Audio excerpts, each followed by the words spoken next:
Hare Krishna to all the dear devotees. आज आप सभी का हमारे चैनल गोलोक एनएस में बहुत बहुत स्वागत है।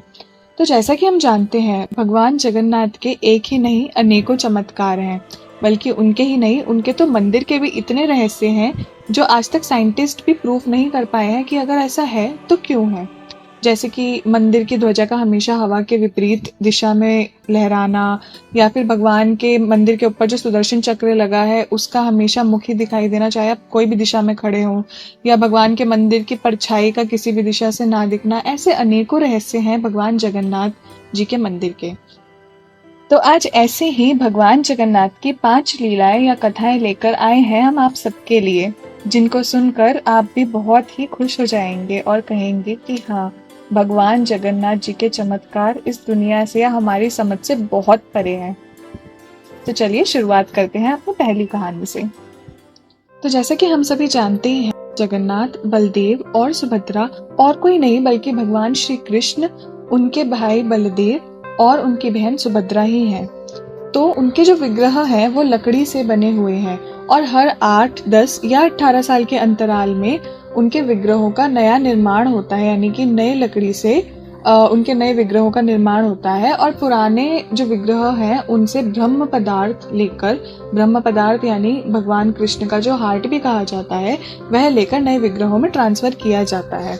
और इस दौरान पूरे शहर की लाइट बंद होती है। यह उत्सव अधिकांश तौर पर हर 19 साल के अंतराल में आज तक देखा गया है कि हुआ है। और लास्ट जो ऐसा उत्सव हुआ था वो हुआ था 1996 में।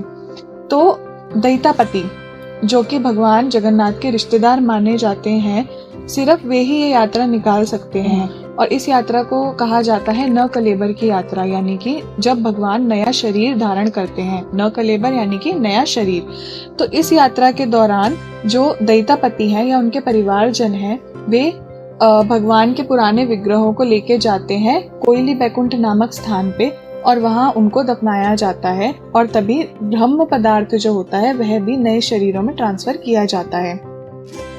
अब पौराणिक लोक कथाओं की माने तो यह यात्रा उनके परिवार के अलावा और कोई नहीं देख सकता, और अगर कोई ऐसा करता है तो तभी की तभी उसकी मृत्यु होना निश्चित है।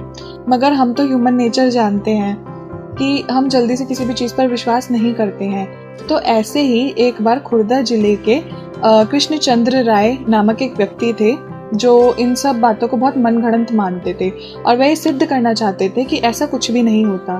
तो ऐसे ही जब 1969 में न कलेबर की यात्रा निकली, तो वे रात को ही, एक रात पहले ही जाकर पेड़ की शाखा पर छिप गए और उन्होंने पूरी यात्रा देखी। जब अगले दिन उठे सब, जब दैतापति आए वहां पे, तो उन्होंने देखा कि कृष्णचंद्र राय का शव उसी पेड़ के नीचे है। और उस शव के बराबर में ही उनकी एक डायरी लिखी जिसमें उन्होंने अपना एक्सपीरियंस लिखा हुआ था।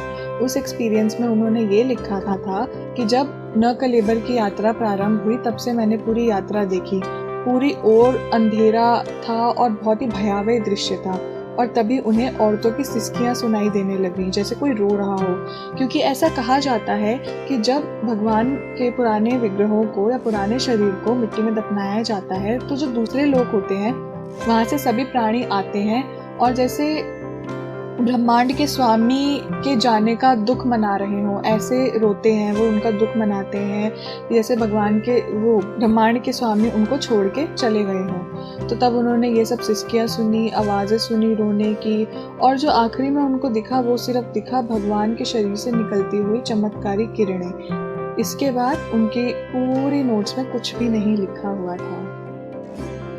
तो ये थी भगवान जगन्नाथ के चमत्कार की पहली कहानी। बढ़ते हैं अपनी दूसरी कहानी की ओर।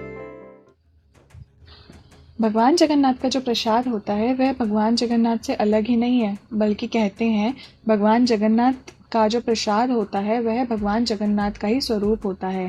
और पूरे शहर में, पुरी के पूरे शहर में ना तो कभी कोई भूखा सोता है, और ना ही वह प्रसाद जो भगवान जगन्नाथ जी के मंदिर में वितरण के लिए बनता है वह कभी भी किसी के लिए भी कम पड़ा है।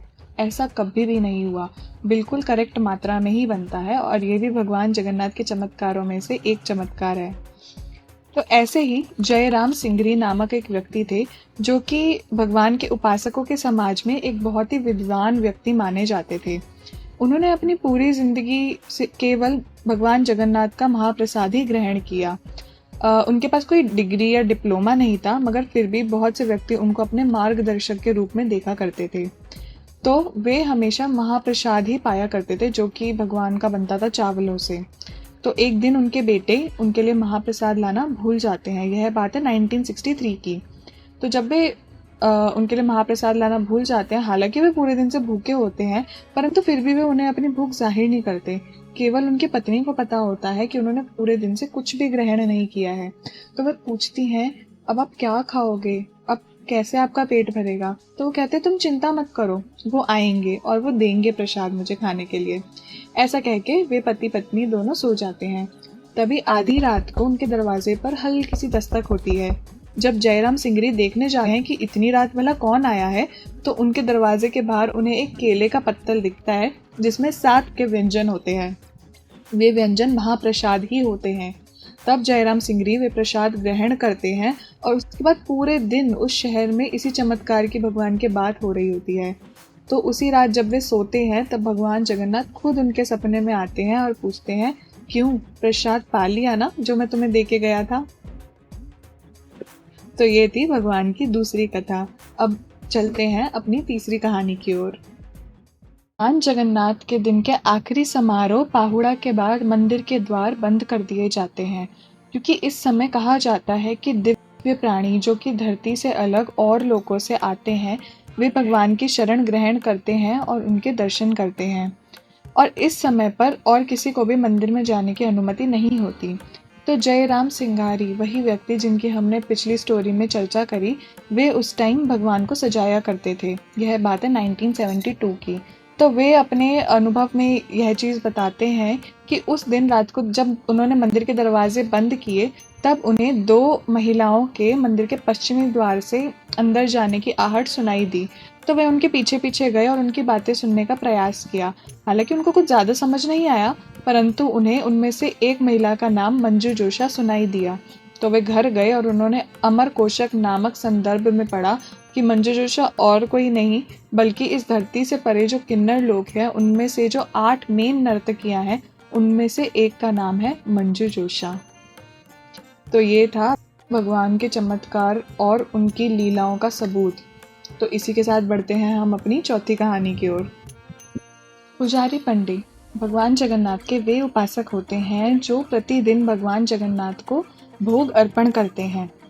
तो इस भोग अर्पण करने की विधि में एक प्रोसीजर होता है जिसके अंदर वे अपनी हथेली के अंदर कुछ जल लेते हैं, और जब भगवान जगन्नाथ का प्रतिबिंब उस जल के अंदर दिखाई देता है, तभी यह माना जाता है कि भगवान जगन्नाथ ने वह प्रसाद स्वीकार किया है। तो यह बात है 1890 की, जब एक दिन ऐसा होता है कि भगवान का प्रतिबिंब उस जल के अंदर नहीं दिखता है। तो सभी बहुत चिंता में आ जाते हैं और अनुमान लगाने लगते हैं कि आखिर ऐसा क्या हुआ, कि भगवान जगन्नाथ क्या हमसे गुस्सा है, या पुजारी पंडों से कोई गलती हुई है, या जो भोग था उसको बनाने में कोई त्रुटि हुई है। वहाँ के राजा भी बहुत ज़्यादा दुखी हो जाते हैं, और जब कोई भी कहीं से भी इसका समाधान नहीं मिल रहा होता है, तो वहाँ के राजा ये प्रण लेते हैं कि अब जब तक हमें यह पता नहीं लगेगा कि हमसे क्या त्रुटि हुई है, या जब तक भगवान खुद भोग ग्रहण अब नहीं कर लेते, तब तक वह जल की एक भी बूंद नहीं लेंगे। तो उसी रात भगवान जगन्नाथ उन राजा के सपने में आते हैं और उन्हें बताते हैं, हे राजन, मैं प्रेम और निष्ठा से बने वेद माता के हाथ का प्रसाद खाने गया था। अब जब मैं मंदिर में था ही नहीं तो मेरा प्रतिबिंब कैसे दिखता? परंतु अब तुम चिंता मत करो, मैं मंदिर में आ गया हूँ। अब तुम मुझे विधि पूर्वक वापस से भोग लगाओ और मैं स्वीकार करूँगा। तो यह बात तभी जाकर पुजारी पंडों को बताई जाती है, जो वहाँ पर विधि पूर्वक भगवान को भोग लगाते हैं, और उस दिन से वापस से भगवान का प्रतिबिंब उस जल में दिखाई देने लग जाता है। तो ये थी हमारे जगन्नाथ जी की चौथी स्टोरी। अब चलते हैं अपनी अगली स्टोरी की ओर। जो हमारी अगली कहानी है वह बहुत ही प्रसिद्ध है और अपने टाइम पर वह अन्य बहुत सी जगहों पर फैली भी थी। तो यह कहानी है 1911 की, जब एक डाकू जो बहुत ही बुरे उद्देश्य से भगवान जगन्नाथ के शहर में प्रवेश करता है। उसका उद्देश्य होता है भगवान जगन्नाथ की तीसरी आंख के आभूषण चित्त को चुराना। यह जो आभूषण है ये बहुत ही बेशकीमती रत्नों से और बहुमूल्य रत्नों से जड़ा हुआ है। वर्तमान में देखा जाए तो इसकी कीमत पता नहीं कितने करोड़ों में ही होगी। तो वह मंदिर में छुप कर सारे जो भी समारोह होते हैं, जो भी सारी विधियां होती हैं भगवान जगन्नाथ की दिनचर्या में, वह सारी बहुत ध्यान से समझता है, देखता है, उनका समय सब नोट करता है। और उसके बाद उसको पता लगता है कि पाहुड़ा समारोह के बाद भगवान जगन्नाथ जी के पट्ट जो होते हैं वो सबके लिए बंद कर दिए जाते हैं। तो उसको लगता है कि इससे तो अच्छा समय कोई होगा ही नहीं। तो एक दिन वह पाहुड़ा के बाद काले कपड़ों में भगवान जगन्नाथ जी के गर्भगृह में चला जाता है और उन सील बंद दरवाजों के पीछे छुप जाता है। अब जैसे ही सबके जाने के बाद वह वेदी पर चढ़ता है उस आभूषण चित्त को चुराने के लिए, तो उसे ऐसा लगता है मानो हजारों सांपों ने उसको एक साथ डसा हो।